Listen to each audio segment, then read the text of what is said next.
Eu nasci no Baixo Sul da Bahia, porque o território baiano é bem comprido, né? Especialmente o litoral. Então a Bahia tem essa divisão. Tem o extremo sul, a região de Porto Seguro, e tem o Baixo Sul, que é a região do cacau. Então eu nasci em Valença, que é uma cidade do Baixo Sul. Eu fui criado com o meu irmão mais velho até os 6 anos de idade, quando nasceu a minha irmã. Eu tive uma infância muito feliz. Nós brincávamos muito porque em frente à nossa casa havia uma praça. Meus pais ainda são proprietários dessa casa. Quando eu era criança, aquela praça parecia ser um mundo de praça. Eu gostava de jogar bola, gostava de videogame, gostava muito de Street Fighter, né, que era o jogo da época que fazia sucesso, mas nenhuma brincadeira era melhor do que bicicleta. Eu sempre tive bicicleta. Quando eu tinha 15 anos de idade, tive que lidar com um professor que era um ateu militante, mas ele não era só ateu, ele era zombador do evangelho. E eu era o único aluno evangélico de uma turma de 30 alunos. Houve um dia em que eu desejei levantar e a diretoria pedir que o professor fosse punido pelas coisas que ele estava dizendo. Ele estava me confrontando porque eu havia dito que o plano de Deus é que só haja sexo no casamento e que eu não praticava sexo e que eu não praticaria até o casamento. Então, naquele dia, quando eu saí da sala de aula, na Avenida Getúlio Vargas, uma grande avenida, no canteiro central, eu disse: Senhor, muita gente tem dito que eu fui chamado para o ministério. E eu disse: olha, se o Senhor me quer no ministério, pregando a palavra, para o que eu me considero incapaz, me ajude a ganhar esse professor. Ao final daquele ano, no último dia de aula, ele fazia uma avaliação de cada aluno e mencionava as características, as virtudes, as dificuldades. E então ele disse assim: Tarcísio, o que é que eu vou dizer de Tarcísio? O que eu posso dizer dele é que ele é o único que tem convicção religiosa nessa sala. E aí ele, olhando para mim, disse: Tarcísio, você pode até não ter percebido, mas eu guardei tudo que você me disse ao longo do ano inteiro. Fui para casa, passei na disciplina e era muito difícil passar, não fiz a recuperação. Mas eu fui para casa emocionado, na mesma Avenida Getúlio Vargas, muito emocionado, dizendo: Senhor, eu estou em tuas mãos. Para mim, o maior desafio de toda a minha vida até hoje foi testemunhar para esse professor. Diante daquilo que aconteceu hoje, eu me coloco nas mãos do Senhor. Se o Senhor está me chamando para o ministério, me capacite. Então eu fiz, depois desse ano que foi 95, em 96 eu fiz o segundo ano, 97 o terceiro ano, aí em 97 eu me apresentei na minha igreja dizendo que eu iria estudar teologia. O Senhor sempre abençoou tremendamente a minha vida e eu realmente não tenho palavras para expressar minha gratidão ao Senhor por tanta bondade, por tanta graça, por tanta misericórdia. Se eu estiver fazendo algo que não seja pastorear, eu estou fazendo aquilo que não é o plano de Deus para a minha vida.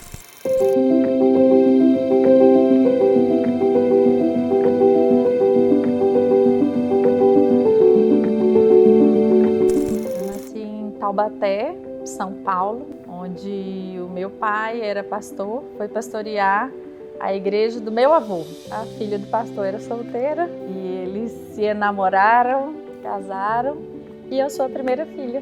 Meu pai era pastor lá em São Paulo, em Taubaté, e ele recebeu um convite para pastorear lá na Bahia, na cidade de Alagoinhas. Então nós nos transferimos de Taubaté, São Paulo. Eu tinha 4 anos e fomos morar nessa cidade, em Alagoinhas. De lá é que Deus nos chamou de novo e mudamos para a Feira de Santana, que foi a cidade onde a gente se conheceu. O meu primeiro ministério como pastor ordenado foi em Feira de Santana, a partir do dia 16 de março de 2002, da Igreja Batista Nova Alvorada. A gente vinha num crescente muito grande na igreja. Minha vida profissional estruturada lá era concursada, então eu acreditava que a minha vida toda ia ser lá. De repente, Deus começa a mexer a história.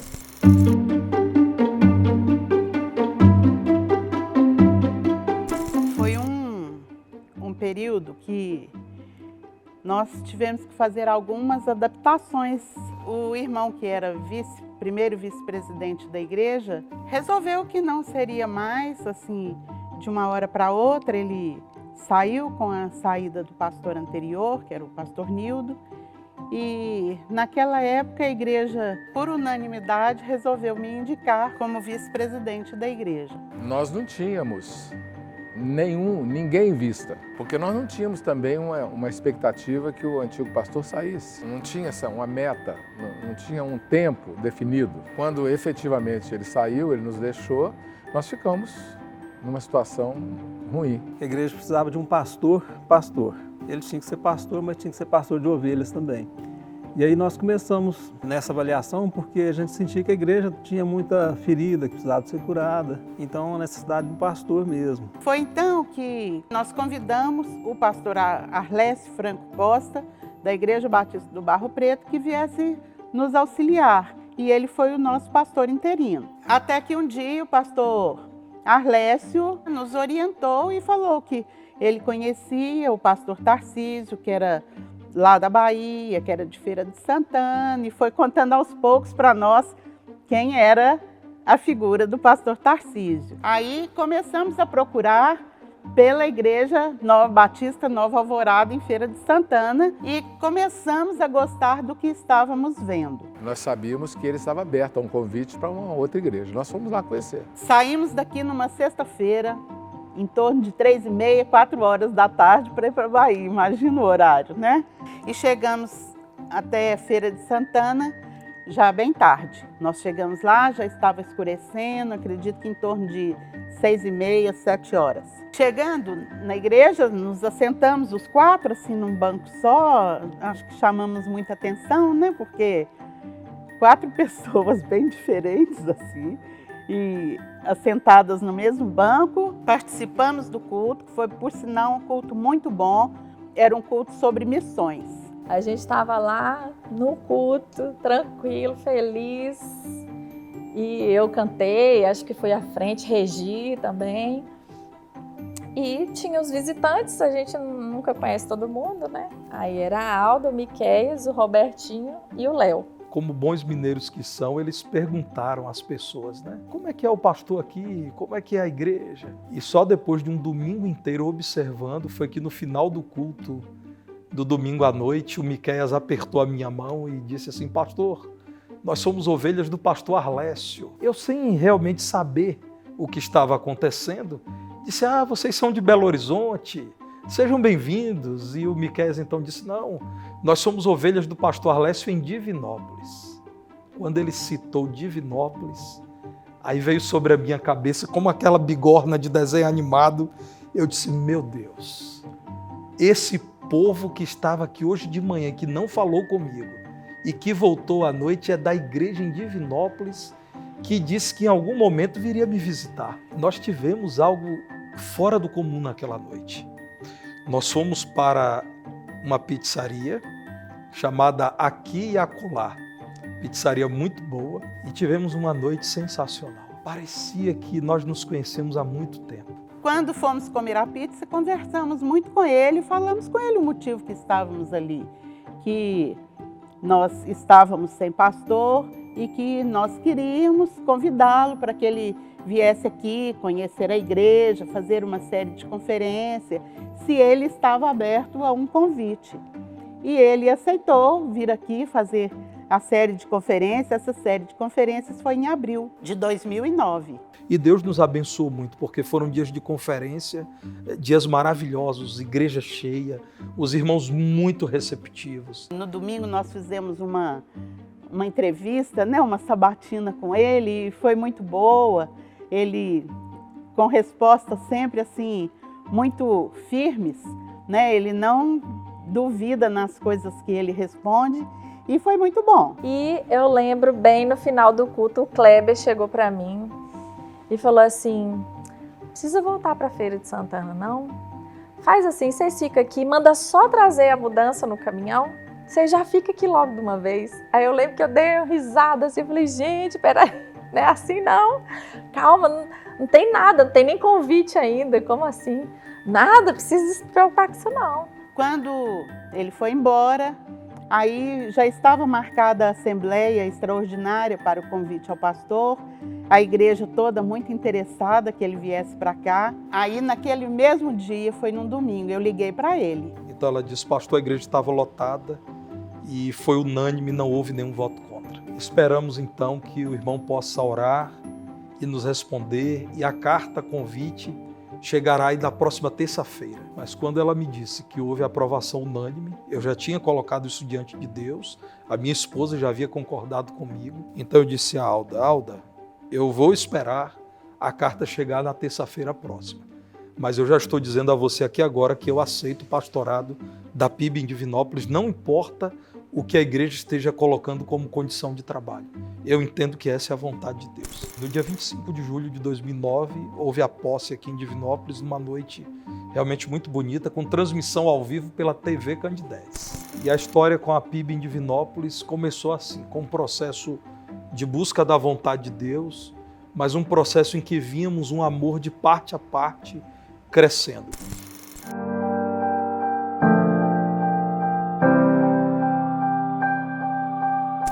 Rapaz, eu vim para Divinópolis sem saber em que casa eu moraria. Não tinha uma foto da casa que a gente ia morar. A gente veio com a mudança e o Hulk, que era o nosso pequeno pitbull, no banco de trás, que não dormiu um minuto. E aí nós chegamos aqui e achamos a casa linda na Itapecerica. Foi assim, a primeira surpresa muito bacana. E a gente, nossa, que casa linda. Obrigada, Senhor. Obrigado pelos irmãos por terem se disponibilizado, né? Eu me senti muito bem recebido pela igreja e pela cidade. E a minha esposa também. Uma característica da PIB em Divinópolis é a hospitalidade, é o acolhimento. Logo que a gente chegou, eu fiquei grávida da Suza. Nossa primeira grata surpresa, assim, né? Marcante. E a gente tinha chegado em setembro, 3 de setembro chegou a nossa mudança. Em outubro eu fiquei grávida. E aquilo ali, essa gestação que também foi, assim, um momento de muita alegria para a igreja também, né? De surpresa. Nossa, a gente recebeu um casal e agora já vai vir um bebê, né? E assim, todo mundo se uniu para cuidar da gente. E ter filho... Para quem é mãe sabe que ter um filho fora de casa, né, da sua cidade, longe do apoio da família, da mãe, da sogra, dos pais, é difícil. É um choro de alegria, viu? De saber que Deus providencia tudo que a gente precisa. E na chegada do Tarsis não foi diferente. Era o segundo filho e eu precisava de colo já para a primeira, porque ela ainda não tinha feito nem 2 anos. Acho que eu estava com 1 ano e 7 meses quando eu engravidei do Tarsis. E eu tinha 2 bebês e eu precisava de colos, precisava das avós. E essa família a gente teve aqui em Divinópolis. Como nós nos impressionamos com o carinho dos irmãos. Mas eu fiquei também impressionado com a dificuldade da igreja, uma igreja antiga, com uma estrutura extraordinária, mas uma igreja que estava parando aos poucos. Essa era a minha impressão. Se ela não fosse uma igreja tão forte como ela é, talvez ela tivesse enfrentado uma crise sem solução. Nós não tínhamos classe de jovens, não havia ministros auxiliares e uma parte grande da membresia, sequer a igreja sabia por onde andava essa membresia. Até que houve um dia em que eu preguei para os irmãos que o Salvador da igreja é Jesus. E aquele sermão falou ao meu coração. Eu preguei e eu fui exortado pelo que eu estava pregando. Então eu passei a colocar para a igreja algumas necessidades, por exemplo, termos ministros auxiliares. Foi quando a igreja chamou o pastor Alex, que na época era um seminarista, para auxiliar. Com pouco tempo trouxemos um obreiro para uma das congregações, o pastor Ailton Fialho. Pouco tempo depois, o ministro de música.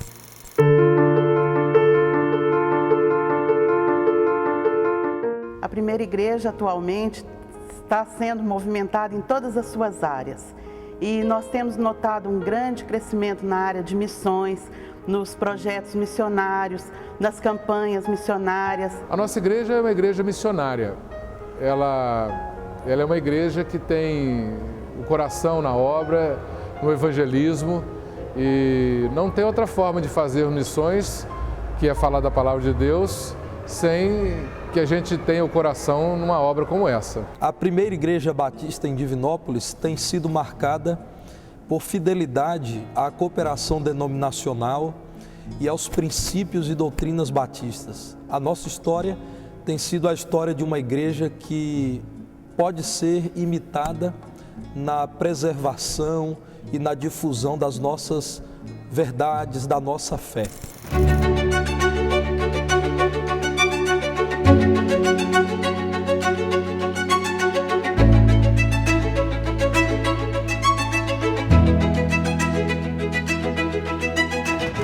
O Ministério Pastor Tarcísio, até uma coisa interessante. Muita gente pensava que não ia dar certo, que era um pastor novo. A igreja estava acostumada só com pastores mais experientes, né? E ele veio e foi aquele negócio, todo mundo ficou boca aberta, né? O desenvolvimento da igreja com o pastor Tarcísio foi incomparável. Desses 14 anos, eu estou com ele na vice-presidência esse tempo todo. Tem sido um trabalho fácil, porque o pastor Tarcísio torna a nossa carga leve. Tudo com ele é muito certinho, muito no caminho, muito direitinho.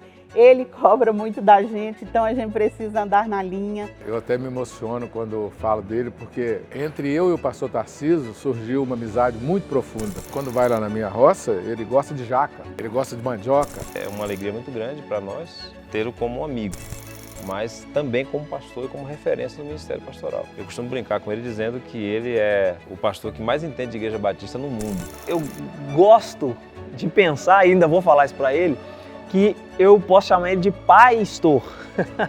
Porque em todos os momentos importantes da minha vida ele esteve presente. Tanto no momento do meu casamento, no momento da minha ida para o seminário, também no nascimento do meu filho. Ele não é só aquele pastor que você tem contato quando está na igreja, fora da igreja, no dia a dia, no relacionamento, você vê que é uma amizade verdadeira, sabe? Que é alguém que se preocupa, que é alguém que cuida. Você vê que até nos defeitos que ele tem, você vê a simplicidade de um servo de Deus em admitir que tem os defeitos e quando pisa na bola contigo, saber reconhecer.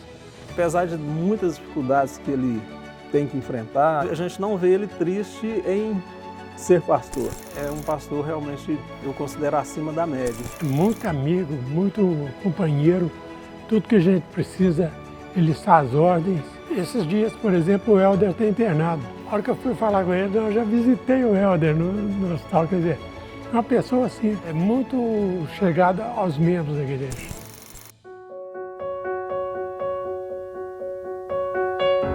Desse tempo todo, não seria possível servir e servir com qualidade sem o auxílio da minha esposa.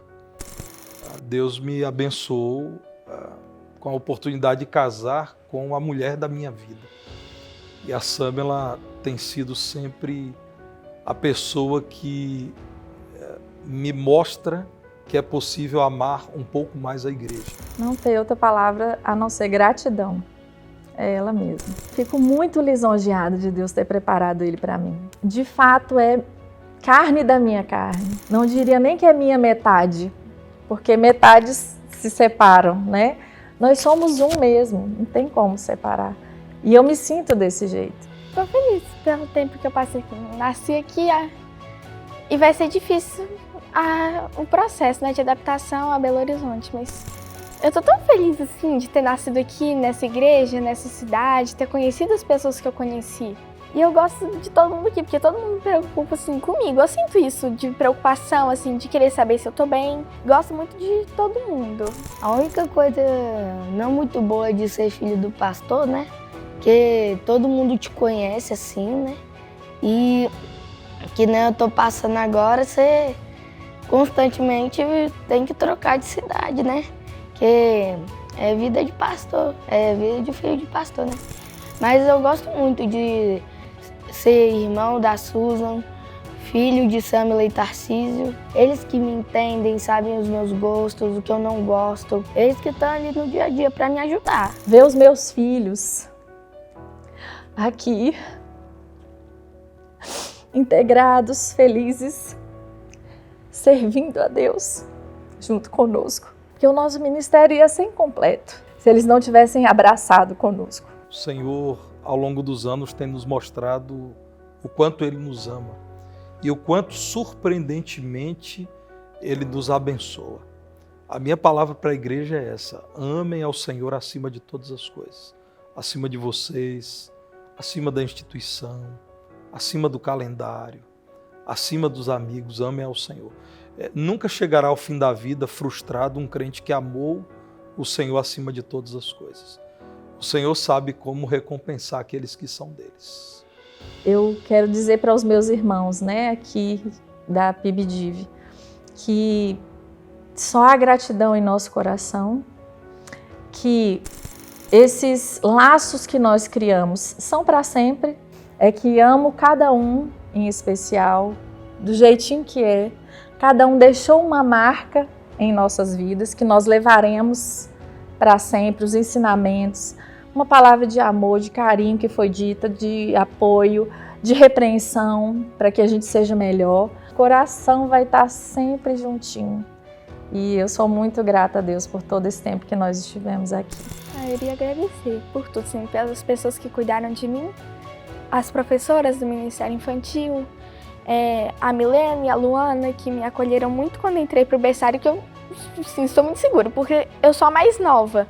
Então, assim, muitas vezes eu penso que eu não sou capaz. Eu ainda estou aprendendo e vou aprender muita coisa. Mas, assim, eu me senti tão capacitada ao mesmo tempo. E não só elas, mas todo mundo também que já me ajudou em várias coisas. Nem que sejam coisas pequenas, mas todo mundo já me ajudou em tudo.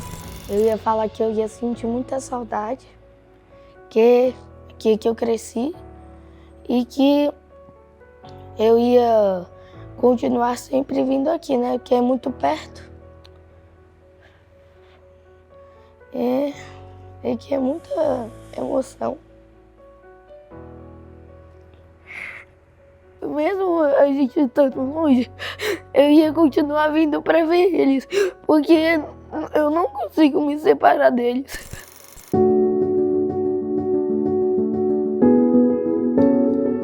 A vida, muitas vezes, ela nos confronta com essa separação, né? Nós nos separamos, às vezes, das pessoas que nós mais amamos. E agora, estamos nos separando do pastor Tarcísio. Fomos lá buscá-lo e agora alguém veio aqui e tomou ele de nós. Então eu diria ao pastor Tarcísio assim, para ele ir com Deus. Não é que Deus o abençoe muito.